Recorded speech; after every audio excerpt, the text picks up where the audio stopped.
একটি জরুরি অপারেশন, শিক্ষণীয় গল্প। একটি জরুরি অপারেশনে তাড়াহুড়ো করে এক ডাক্তারকে হাসপাতালে ডেকে পাঠানো হলো। সে তড়িৎ গতিতে হাসপাতালে পৌঁছে গেল। হাসপাতাল ঢুকেই সে নিজেকে দ্রুত প্রস্তুত করে নিল সার্জারির জন্য। এরপর সার্জারির ব্লক এগিয়ে সে দেখল রোগীর বাবা গেটের সামনে ডাক্তার আসার অপেক্ষায় আছে। ডাক্তারকে দেখামাত্র লোকটি চেঁচিয়ে উঠল, আপনার আসতে এত দেরি লাগে? দায়িত্ববোধ বলতে কিছু আছে আপনার? আপনি জানেন আমার ছেলে এখানে কতটা শোচনীয় অবস্থায় আছে? ডাক্তার ছোট একটা মুচকি হাসি হেসে বলল, আমি দুঃখিত, আমি হাসপাতালে ছিলাম না, বাসা থেকে তাড়াহুড়ো করে এলাম, তাই একটু দেরি হলো। এখন আপনি যদি একটু শান্ত হন আর ধৈর্য ধারণ করেন তবে আমি আমার কাজটা শুরু করি।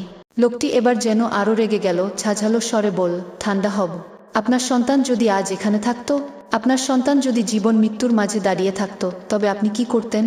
শান্ত হয়ে বসে থাকতেন?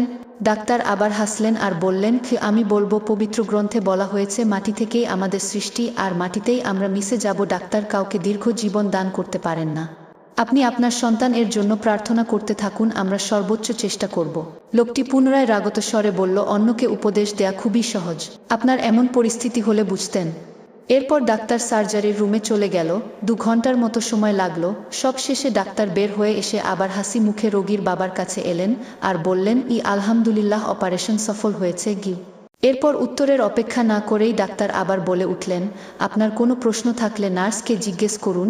এই কথা বলেই হাসি মুখে সালাম জানিয়ে তিনি চলে গেলেন। এরপর লোকটি নার্সকে বললেন, এই ডাক্তার এত নিষ্ঠুর কেন? তিনি কি আর কিছুক্ষণ এখানে থাকতে পারতেন না? আমি ওনাকে আমার সন্তানের ব্যাপারে আরও কিছু জিজ্ঞেস করতাম। তখন নার্স জানালেন, ডাক্তার সাহেবের ছেলে আজ সকালে রোড অ্যাক্সিডেন্টে মারা গেছেন। তিনি আপনার ফোন পেয়ে ওনার ছেলের জানাজা থেকে উঠে এসেছেন, এখন আবার দৌড়ে চলে গেলেন কবর দিতে।